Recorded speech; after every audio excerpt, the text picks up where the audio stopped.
So I've had a change in the weather again. It was 60 degrees a few days ago.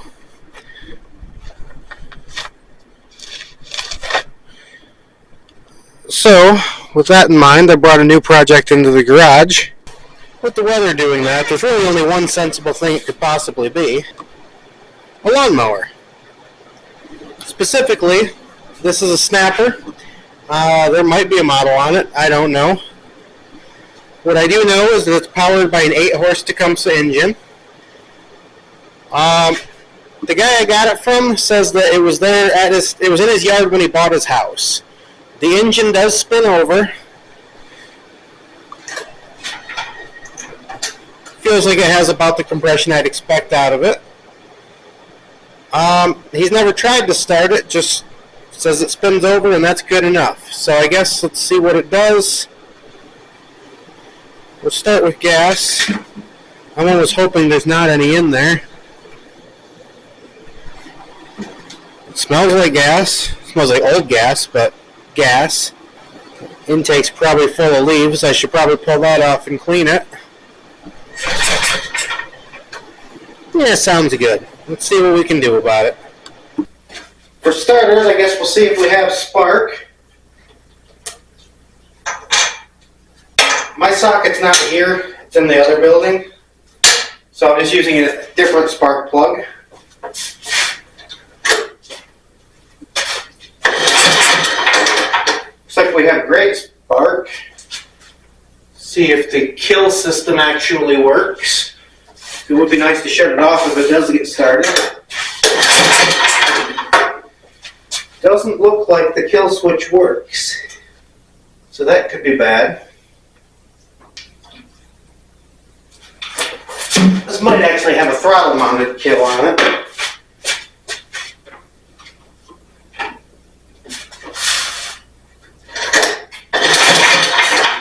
Well, if it does, it doesn't work.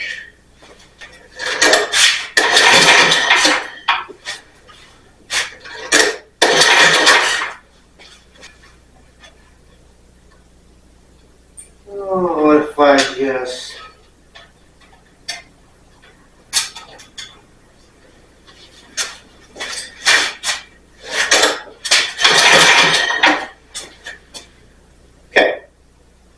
Well, that's not something I expected. This has been sitting for a while. I expected to have some trouble getting it running. But so far, I've found several of the kill wires that are on this, and none of those kill it. So it might be easy to get it to start. Might have some trouble getting it to stop. We are missing a head bolt. Definitely going to want to find one of them for it.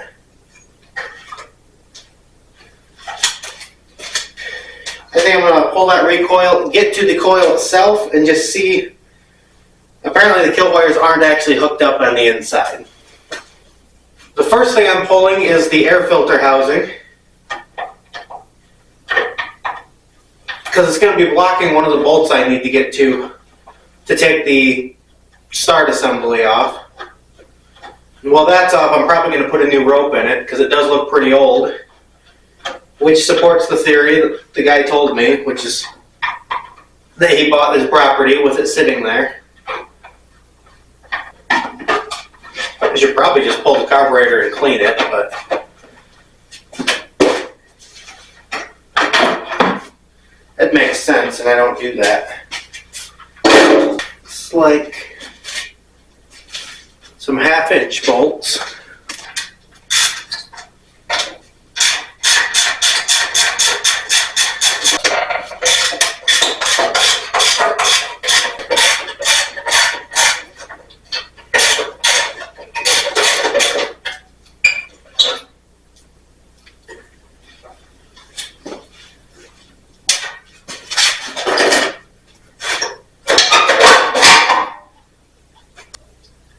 I'm very glad that it's winter time, because there's a pretty decent wasp nest in there.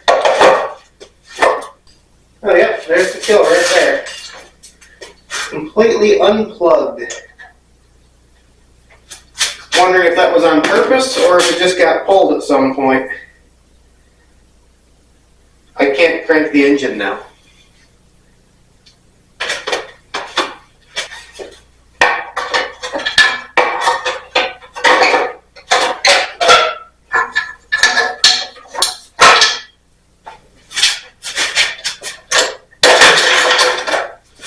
Okay. We had spark when I pulled it that time. Now I have a kill sitting there.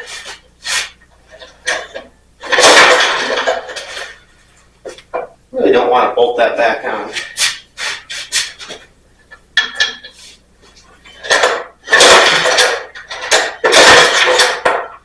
Does look like we have a good kill now. Okay, and I'm going to bolt all that stuff back on because I think that was all I needed to do.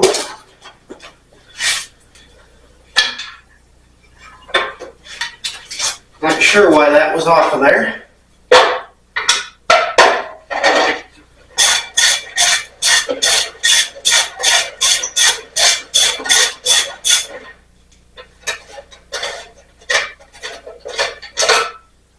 Okay, well that doesn't do anything, so I guess that one stays off for now. Okay, well, we know we have spark. I've seen that. I know the kill switches work.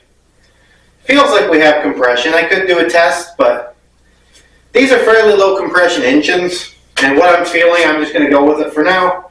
If it won't start no matter what, I'll actually hook the gauge up to it. I kind of assume that the carburetor is going to be dirty. So for right now, the only thing we're missing out of the equation there is fuel. So let's just see if the engine is a runner. Just spray a touch of carb clean right into the carb.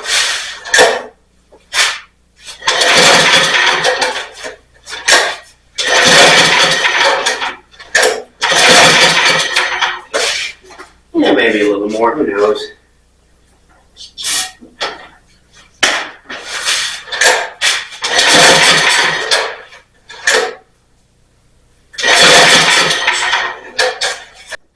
Okay, I just pulled the spark plug out, and it fought me the whole way, so I'm hoping there's not some substantial thread damage in there. They're not brand new, but it's not substantial either. Guess I'll see if I can peek in there and make sure the valves look like they're opening and closing.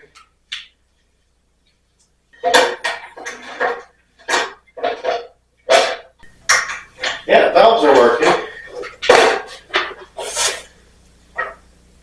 I wonder if this is just a bad spark plug.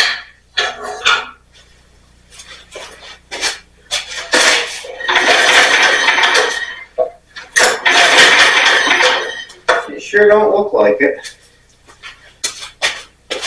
Does smell kind of varnishy as I'm cranking it.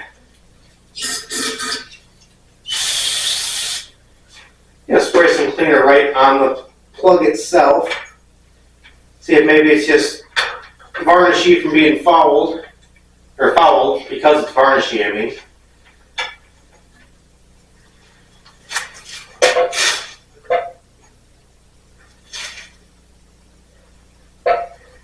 Yeah, I don't like the way that that plug feels. Okay, so with fuel right on the spark plug,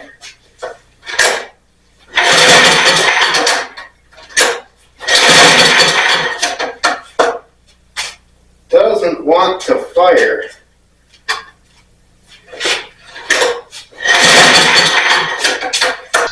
One of these bolts that hold the pull start cover on was stripped out right here. The hole was stripped and the bolt was stripped. So I'm just tapping that out to the next size. The important thing here is just to make sure that you don't put a bolt in that's too long. I'm kind of using what I have laying around, which is a hair too long. So I'm just going to throw a couple washers on the outside just to pull the bolt out.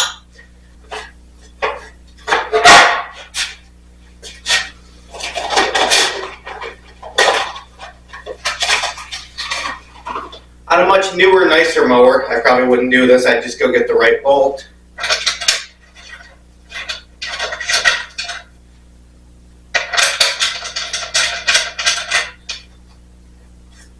But this mower was not nice or new. And it's actually one of the reasons that I wanted to buy this one, because I like that I can do stuff like that. This mower will work perfectly, I'll just save money. As we left it, I don't know how much I got on camera there, but I did check for spark. We had good spark. But then this cover kept moving every time I tried to pull the rope. I don't have a battery hooked up, so I can't just use the electric start for it. So I had to fix that. So now that I got that fixed, I'm going to go back into it. I am going to put a new spark plug in it. The other one looks to be okay. It's sparking well. It did come out hard when I pulled it, though, to check on it. And the threads on it feel kind of sharp, like maybe it was cross-threaded or something, or maybe it's a slightly different thread. I don't really know, but the number that's on it also doesn't match for the engine. So I bought the correct spark plug, and I'm going to put that in. But I think while I have it out, I'm going to do a compression test.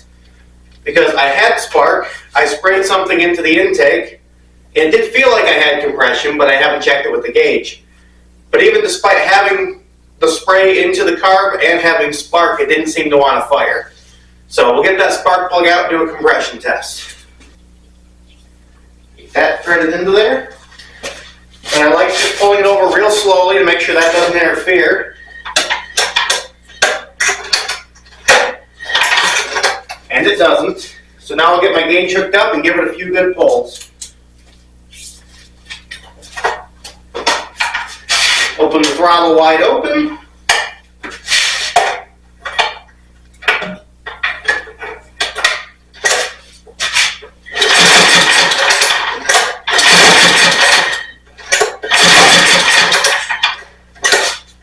The rope's not cooperating. There we go.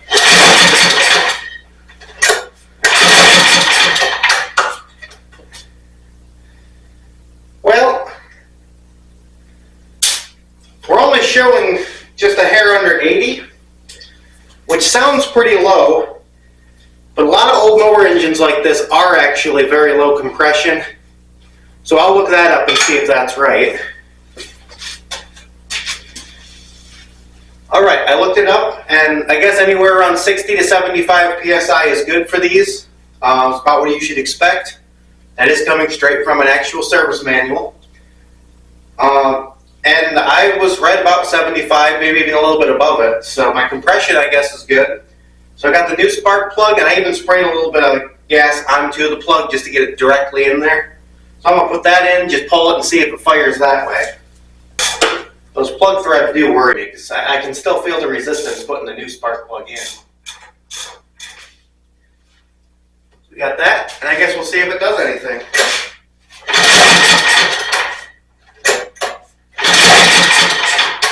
Definitely should have.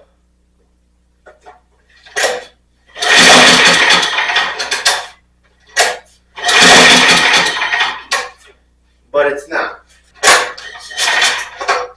It's definitely blowing out the exhaust, so that shouldn't be plugged. I don't really want to pull that plug any more than I have to, so I'm just going to use the old one.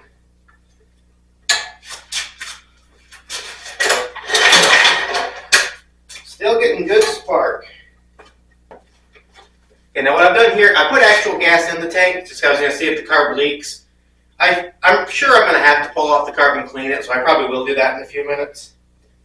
In the meantime, though, I'm just curious and I want to see if it does anything.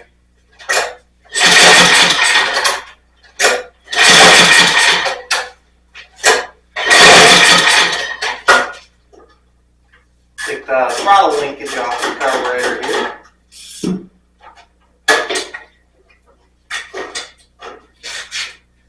I guess I should explain what I'm doing here. I put gas right on the spark plug that I know has spark. Pulled it over a few times, it doesn't want to start. I did a compression test. It is going according to the service manual. It says I have that. So the flammable stuff that I put on the plug, or even I sprayed some into the carburetor, should have made it fire, but it didn't. So there's only a couple other options there. Could be something that if the exhaust was plugged, it wouldn't be able to fire. But I can definitely hold my hand over there while I pull the engine, and it blows a lot of air out. It could also be plugged on the intake side. Another thing is it did sit outside for I'm not sure how long. It's possible that there's water that's drained down into the carburetor and is now in there. essentially extinguishing any flame that little bit of gas I have on the plug is trying to produce. And since I'm pretty sure I have to clean the carburetor anyways, I'm just pulling the whole intake off of there so I can get a good look at all that. So yeah, I got the throttle linkage off, the kill wire that goes on this throttle I have off, and I have the governor linkage that's still going to have to come off, but usually that's easier once the carb is unbolted. I just have one more bracket on the bottom of the carb I have to pull, and then that should be off. Okay, so I have the carburetor assembly here on my bench now. Obviously the outside is just absolutely filthy. The inside is too. I haven't actually opened it yet. But just looking down into the main venturi, even that part is filthy. And when I pulled this off, it did dump a whole bunch of water and old varnishy smelling stuff down. So that does support the theory I had there that it's just kind of extinguishing the new gas that I had on the spark plug.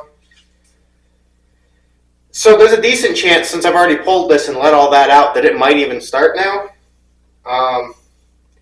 But I have it off, and it has been sitting for quite a while, and there was varnishy stuff, so I'm just going to pull the carb apart, make sure it's clean before it goes back on. I did ruin the gasket, and that's inconvenient. It's definitely a really old gasket, probably the original. So, scraping that off, I'll have to get a new one on there. I might have one laying around, and I could order it, but it's such a simple gasket, doesn't have to put up with super high temps or anything, or pressures. So in the past I have made stuff like that. Up on my shelf here I do have a material that's specifically for making gaskets, which is probably what I will use for this. But in the past I've even made them on old cereal boxes. And like once they're clamped in there, they're good.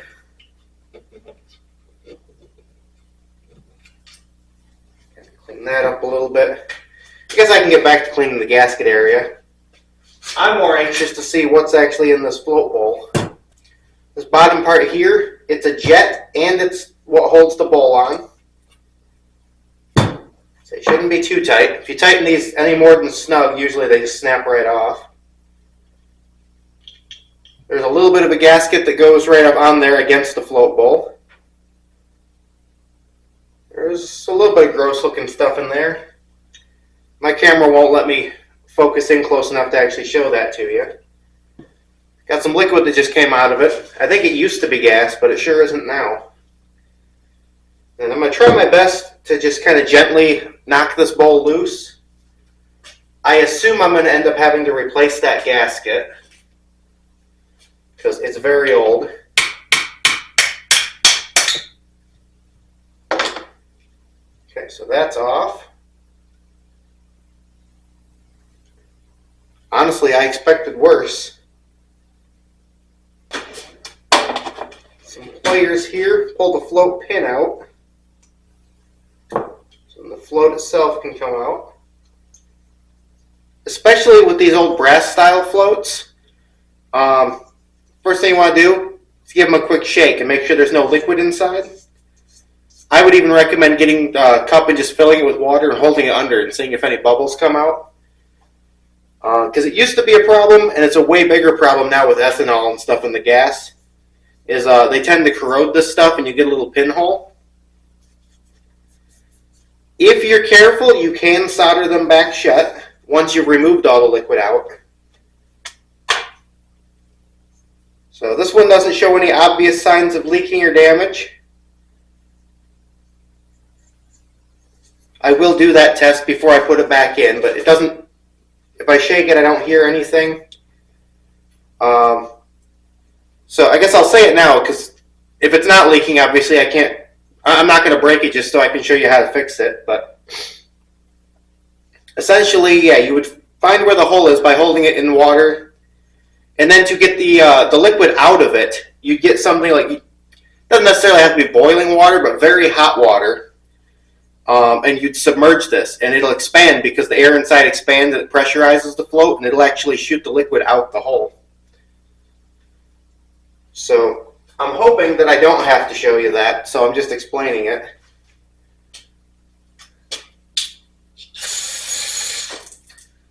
There's liquid all over in this carburetor, but it ain't gas. Got some green, got some yellow. Pretty decent handful of dirt as well. So we'll get that all cleaned up. Oh yeah, that gasket is hard as a rock. You can try like spraying WD-40 or something on these rubbers, or I've even heard of people using like tire shine, and it softens them again. And I like those ideas because I'm really impatient and I hate waiting a week for me to get one shipped to me. Because a lot of the places around here that work on small engines won't sell me a gasket. But I did find out that my local Ace Hardware actually has a rack and they sell this exact little O-ring.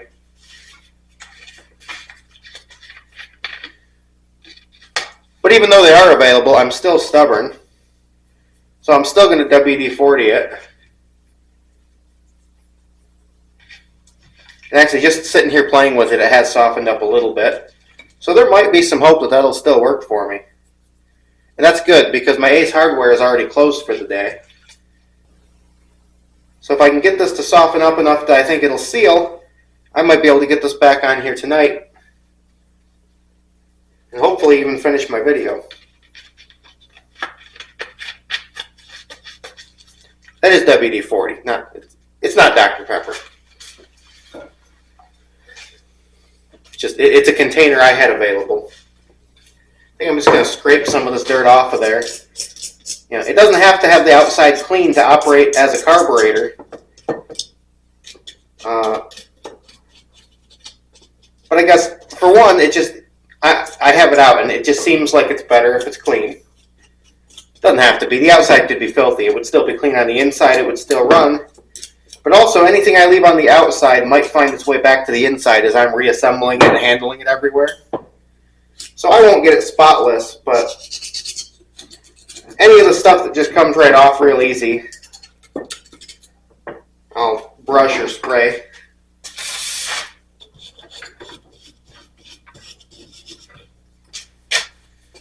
Compressed air is your friend too. Okay. I don't know how much different it looks on camera, but at least in person I can tell this is a whole lot cleaner on the outside. Still, like I said, it's not spotless, but the outside doesn't have to be. It's more just so as I'm handling it, if I happen to grab like the jet and put it back in here, I'm not just grabbing dirt from here, smearing on the jet, and then putting it in. It's just a little bit more helpful. There's a adjusting jet here. We're going to see how tight it is right now. And tighten it first and count the turns. So that's a half, 1, 1.5, 2, 2 1/4. And either write it down or remember it, whatever works for you. And a lot of these have a washer and an O-ring. There's the washer. There's the O-ring.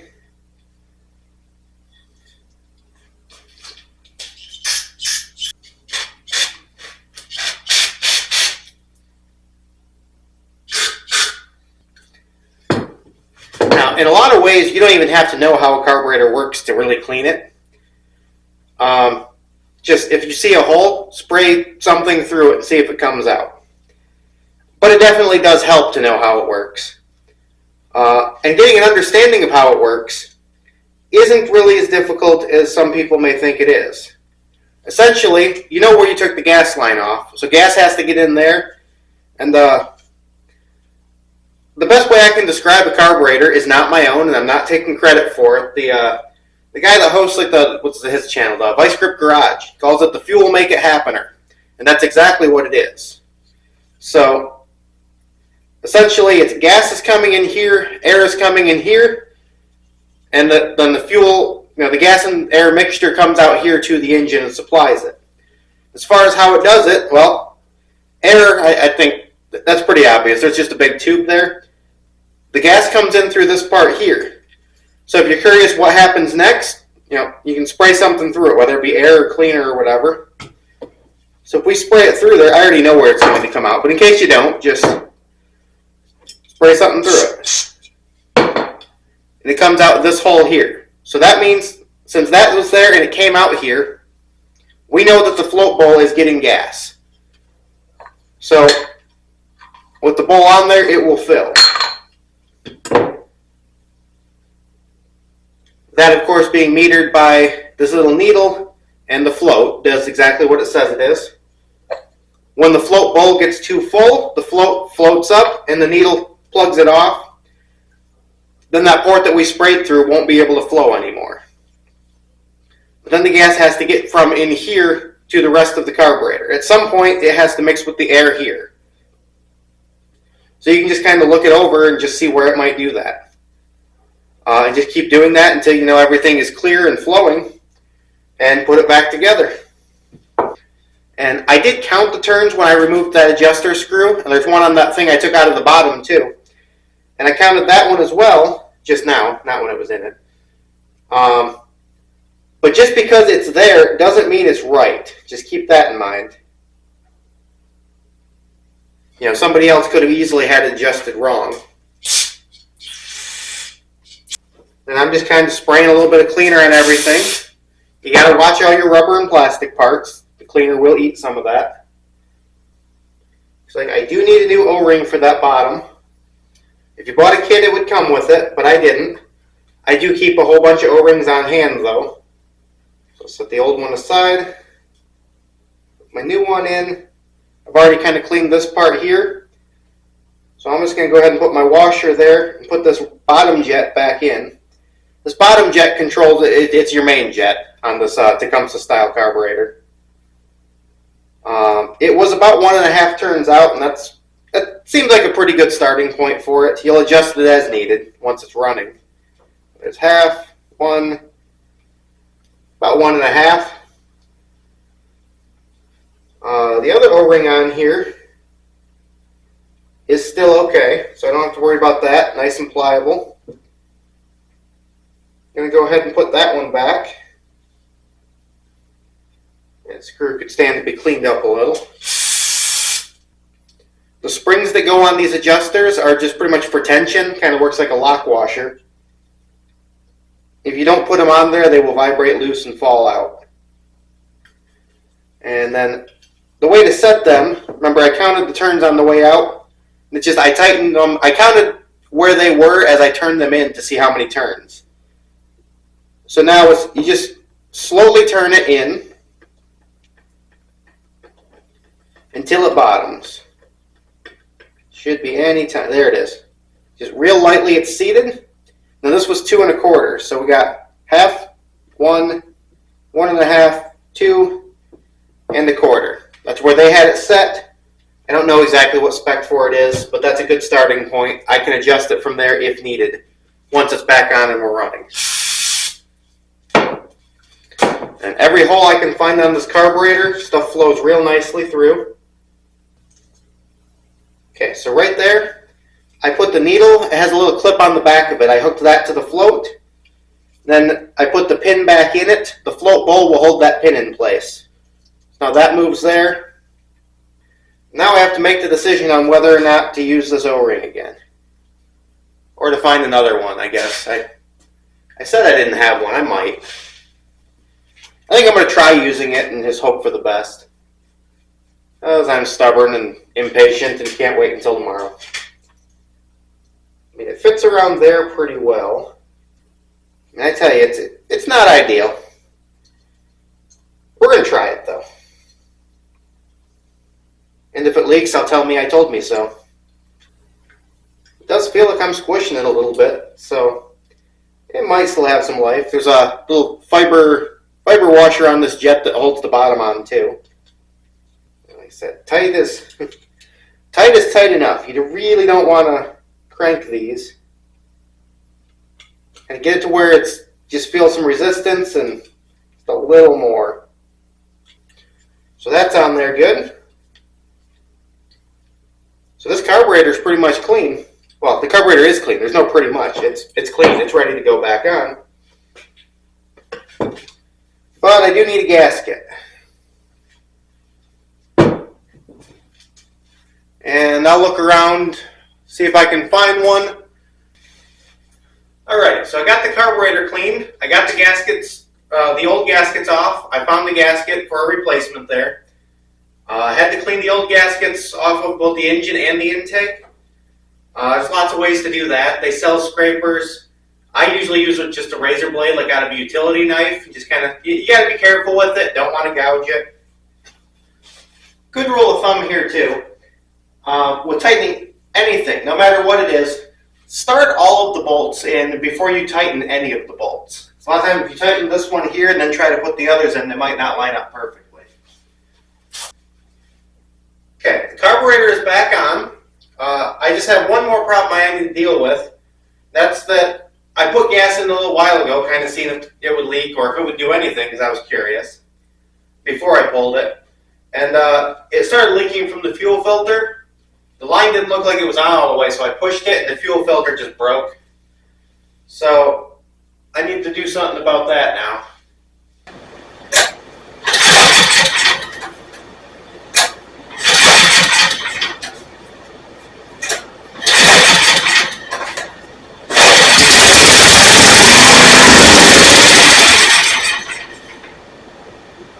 Okay, so we appear to be having a fuel delivery issue. It's weird.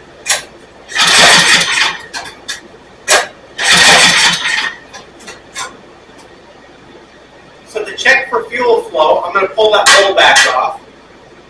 I know you can't see it, but essentially there was that bottom screw that I pulled out to get the float bowl off itself. 7/16, it's got the jet in it. I'm pulling that 7/16 nut and assembly out so I can drop the bowl down.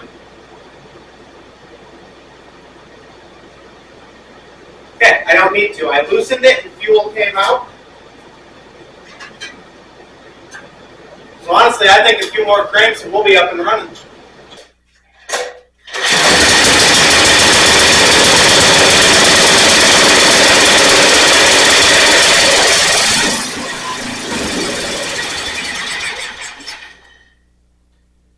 It's trying.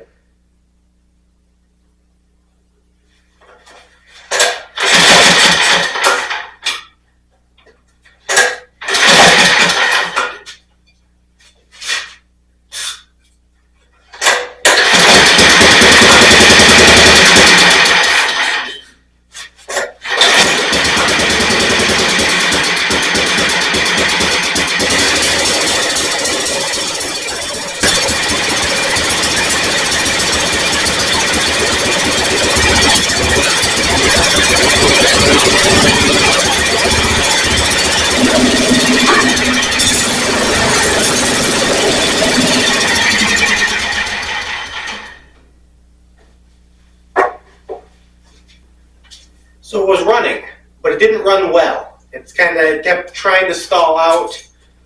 I played with the carburetor a little bit, doing the adjustment. Couldn't really get it any better. It's definitely running way lean. So I didn't have the air filter element on it at all. It was just open carburetor. Usually I don't find these engines to be that picky, lawnmowers in general really. But just in case that is what's wrong with it there, I went ahead and put that whole thing back together. So it's going to be restrictive on the air now, and it'll be able to pull in more fuel that way. So we're going to start it up and retest.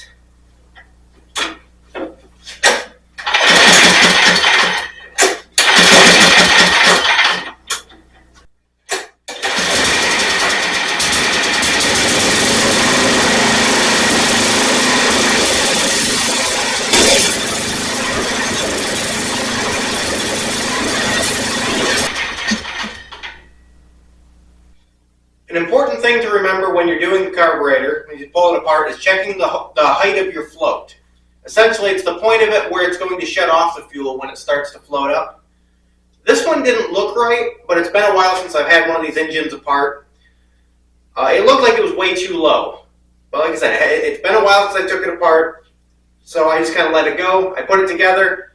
I could get it to run. It wouldn't run very well, so it's like, okay, now something's wrong with the carburetor. Because I could keep it running if I kept spraying something into in the carburetor, kind of giving it extra fuel.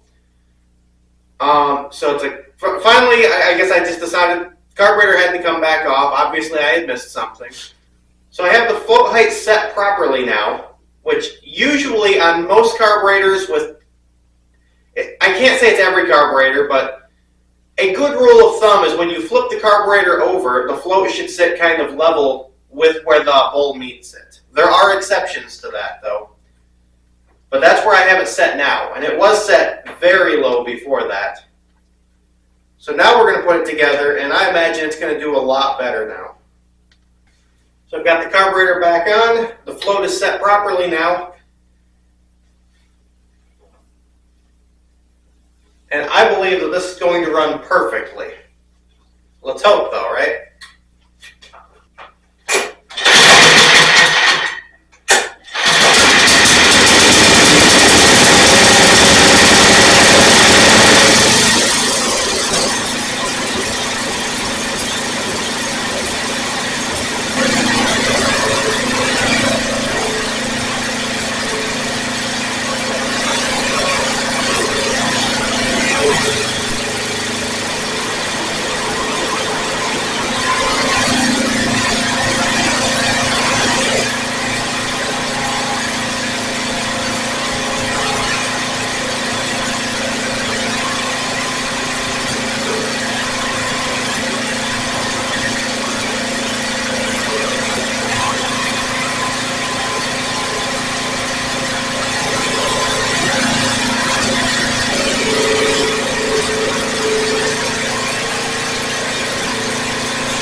So where we're sitting right now with it, it runs real nicely.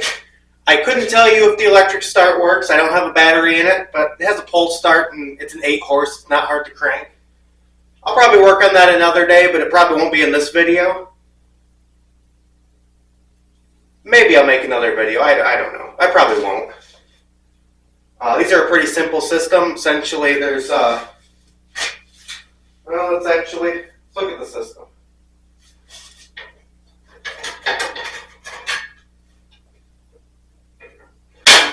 There's literally a cylinder underneath that plate right there. Power goes to it, the button gives it power. That runs over to the starter, super simple. So no, I'm not going to make a video on that. The blades do spin. It seems like back here I'm going to have to lube up a couple of the things that make it move, because the way the pedals work are with cables, so they'll pull to disengage, but in order to engage it, it's just counting on those things being free moving back there. So it does work, but it kind of have to jiggle the pedal a little bit. So I'm going to do that and then go take it for a drive. Tires are a little low, so we're going to see if those hold there, because that'll make the ride go better.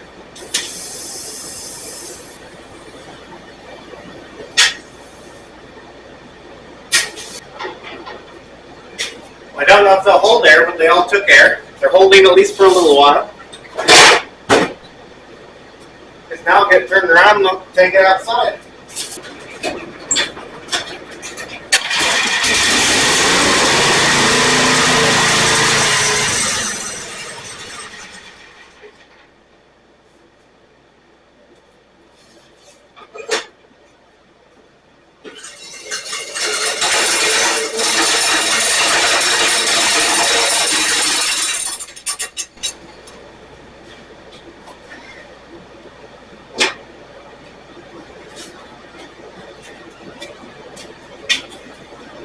Probably should make sure it's in neutral before you start it.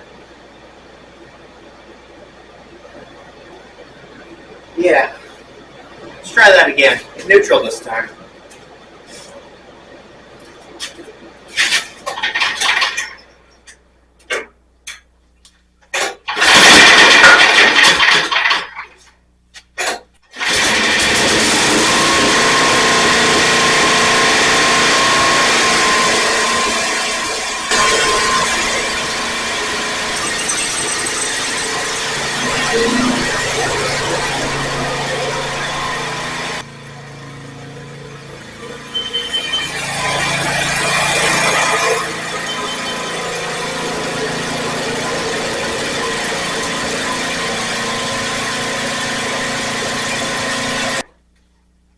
I guess that's going to do it for this one. So the pedal there, because it's run by cable, I lubed it up a little, I operated it. It's still, you got to kind of get jiggling a little bit. That'll kind of work itself in, or I can get under there and free it up. But I know me pretty well, and I'm not going to get under there and move it up. So it'll start working on its own. I'll keep spraying it with stuff and then using it. Just, driving it for stupid stuff down to the mailbox. That's probably easy. It's probably closer to walk to my mailbox than to my garage to get the lawnmower. But do that, just kind of keep working it. Because it's been sitting for a while. Nothing really wants to move right now. And I don't know, get a nice Forrest Gump outfit or something. I could cut day grass for free. But we got a running snapper. Everything here works. Like I said, the blades work, starts up. Only thing sticky is the pedals. So that's going to do it for this video. Got it running there, so still say at the end of this, if you liked everything I'm doing, please let me know. Like, subscribe, comment if something's up. Comment if you don't like it. I mean, tell me what you want to see. I've done this now. I've had a dirt bike. I think I did a wheel bearing. Got the 3-wheeler running. Anything else you want to see? If I know how to do it and I can get one in here, I will do it. And until next time, thanks for watching The Great Garage.